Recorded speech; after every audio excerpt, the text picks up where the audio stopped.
it's just not letting me do it. So, JPEG. Can we save it as JPEG right now? No, that's like literally something you have to do.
Testing.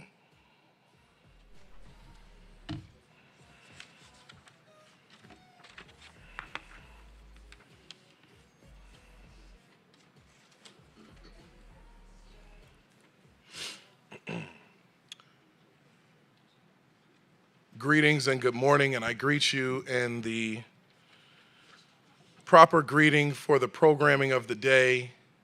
Assalamu alaikum.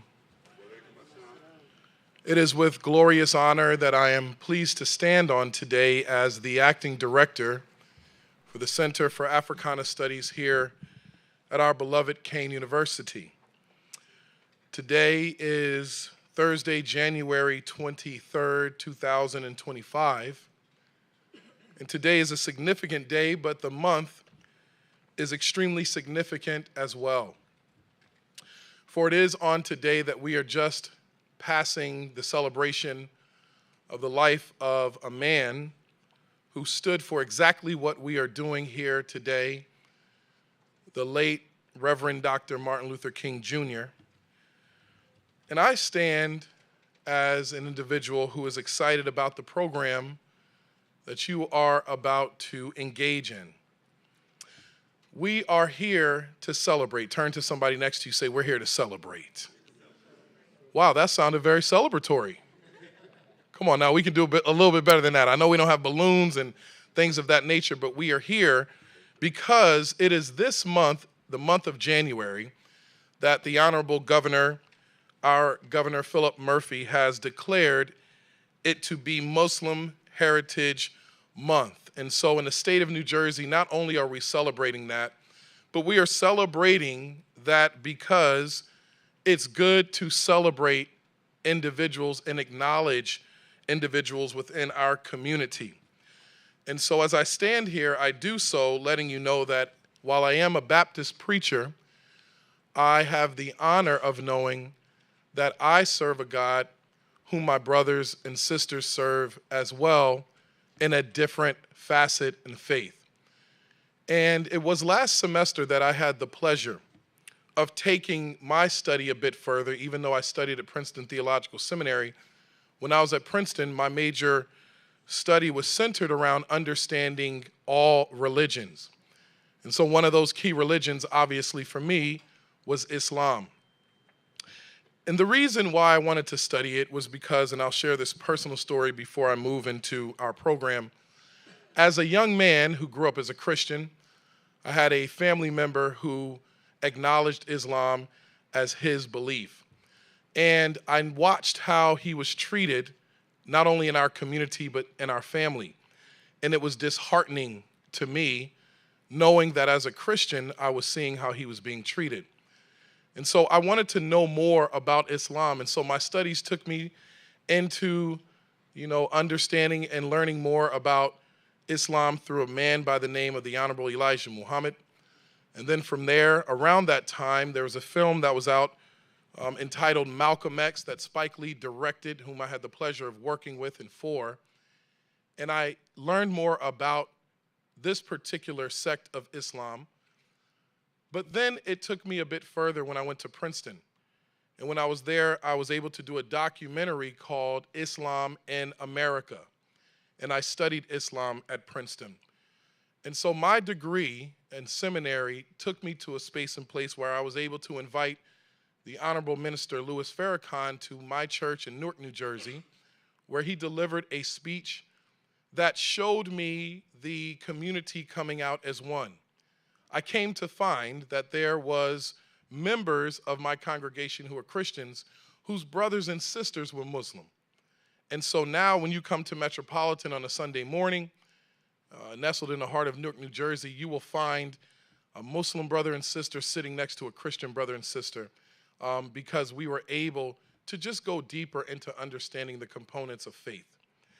But that leads me here on today in the academic space here at Kean University out of the Center for Africana Studies, where our president, Lamont Repollet, and also my dear friend and leader, Dr. Sancha Gray, who is the Senior Vice President of Entrepreneurial Educational Initiatives and the Acting Dean of the College of Education. And so 2 years ago, they said, we want to engage deeper with the community. And there was a gentleman who came forth, and I believe Allah raised him up out of the stone of fine nature. And that is none other than Dr. Muhammad Hatim. Let's give him a hand at this time. Today is going to be a day that we want you to be immersed into the testimony and stories of individuals who celebrate their heritage and their Muslim following as well. And so there will be voices from various individuals who will share their perspective. There will be an opportunity for us to have a space designated for prayer. There will also be an opportunity for a conversation and learning more from our panelists on their experience of being Muslim in not only America, but what it means on a global spectrum. And so without further ado, I bid you welcome. And when we say welcome, I know that there's a way that we greet each other, and I want to lean on some things. I want you to turn to somebody and say, good morning, it's good to see you. That is as cold as it is outside right now. Can you be a little warmer? Say, get a little volume. Say, good morning, it's good to see you. Yes, yes. Even though a piced burp busted in our, in our Hennings Hall, that did not deter us from making sure that we could be here on time. So I want you to put your hands together as we move forward in a program that has taken a lot of time. And even before I do that, I want to thank my staff, Miss Licia Akins, and I want to thank Winmy Severino, the two individuals who ensure. Put your hands together for them and encourage them. The work that they do, and my overall team here at Kane, we couldn't get this program done without your support. So we are actually living the dream of what Dr. Martin Luther King wanted us to do, which is to honor each other, our fellow man and our fellow woman, and we are here today to do that. So I will read briefly a bit of his bio to ground you in him, in the work that he has done. But Dr. Muhammad Hatim has served, and he leads as a retired imam and elder with the Admiral Family Circle Islamic Community. He has done this work in New York City, and after 18 years, he has come to this place in his career. He is a longtime student of the late Shakim Dr. Abdullah Latif Ali, and he directed the Admiral Family Justice Ministry. In addition, he served as the Admiral Family's non-governmental United Nations representative and participated in the United Nations religious and human rights activities, both here in the United States of America, as well as Geneva, Switzerland. He has many years of experience as a volunteer spiritual counselor with the New York City Department of Corrections and functioned as a disaster chaplain for the Red Cross after the World Trade Center tragedy in New York City. Imam completed a one-year residency in chaplain program at St. John's Hospital, Episcopal Health Services in Far Rockaway, Far Rockaway, Queens, New York. In addition, he completed a unit of clinical pastoral education at Calvary Hospital in the Bronx, New York, and he served with the College of Pastoral Supervision and Psychotherapists, which he is certified as both a board-certified clinical chaplain and as a pastoral counselor. He is also certified as both a certified alcohol and drug counselor and certified in the co-occurring disorder profession as well. He has over 17 years experience in the field, and he is a certified instructor in adult mental health first aid by the National Council for Behavioral Health. He is the author of Quranic Comfort and Healing in Contemporary Times, Unfolding the Joy of Al-Islam, and also the book entitled Caregiving to Muslims, A Guide for Chaplains, Counselors, Healthcare, and Social Workers. I had the pleasure of teaching at Fairleigh Dickinson a semester ago with him where we both worked together along with a rabbi with a course entitled One God, Three Paths. But I also want to publicly declare that he is also my mentor and he is my friend. He prays for me and cares for me in moments where no one is there. He has ensured that even my work here in lifting up this particular department in the academic space is grounded with support and structure. Ladies and gentlemen, please put your hands together as we welcome a preeminent scholar in the work, but most importantly, a man called by Allah himself to serve the people of God. Put your hands together for Dr. Muhammad Hatim as he comes at this time.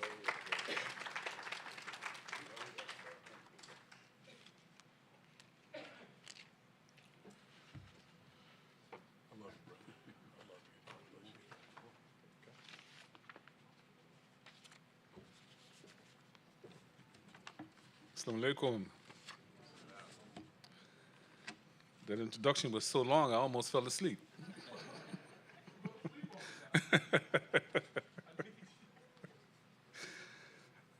We begin all things by recognizing the creator of the universe, Allah. We praise him, and we seek his help, his aid in forgiveness, and we seek refuge from the evil of our own deeds. Whoever Allah guides, none can mislead. Whoever Allah misleads, none can guide. I testify that there is no God but Allah and that Muhammad ibn Allah, the 6th century, the common era, is his servant and messenger. Assalamu alaikum again. The theme that we've chosen for this particular session is celebrating communities. Celebrating communities. That is the theme for the Muslim Heritage Celebration for 2025. If I may be permitted, I'll express appreciation to the Muslim community in New Jersey, to Dr. Repollet, to Dr. Sasha Gray, and to my friend and colleague, the Reverend Dr. David Jefferson Jr. Also want to recognize, as Doctor did, that hardly any of this would have been put together as well as it has been without Allah sending us 2 angels and testified that they were messengers and that they brought joy to this whole process. And that's Licia Atkins. Stand your hand up so we can know, they know who you are. And to Vemni Serino, that's right. Is she here? She's upstairs. So, little history. Back on April 29, 2003, Governor Phil Murphy signed a joint resolution designating the month of January as the Human Heritage Month in New Jersey, or Human Heritage Month in New Jersey. The signing of the resolution affirmed both by Governor Murphy and the legislature, shared the commitment to recognizing the importance of the contribution of the Muslim community to the state of New Jersey. There are approximately, it's estimated, some 300,000 Muslims in the state of New Jersey. It's the highest concentration being in, I believe, Passaic County. So building on the foundation laid by Governor Murphy and the legislature, and after attending an interfaith breakfast by President Repollet back in June 2022, 4 representatives from the Muslim community, and I think they're here today, the Imam Kareem, Sister Jallo, Brother Ayaz, myself, and Imam Rios, who should be on his way. The 4 of us had a meeting with the president in order to discuss the concept of an American Muslim Research Institute. That's a working title at King University. The Muslim King Community Partnership would establish a repository of archiving history and heritage of the Muslim communities in America, but focusing primarily in New Jersey. This sentiment of such a research center was expressed by the governor when he stated, "New Jersey greatly benefits from the patriotism,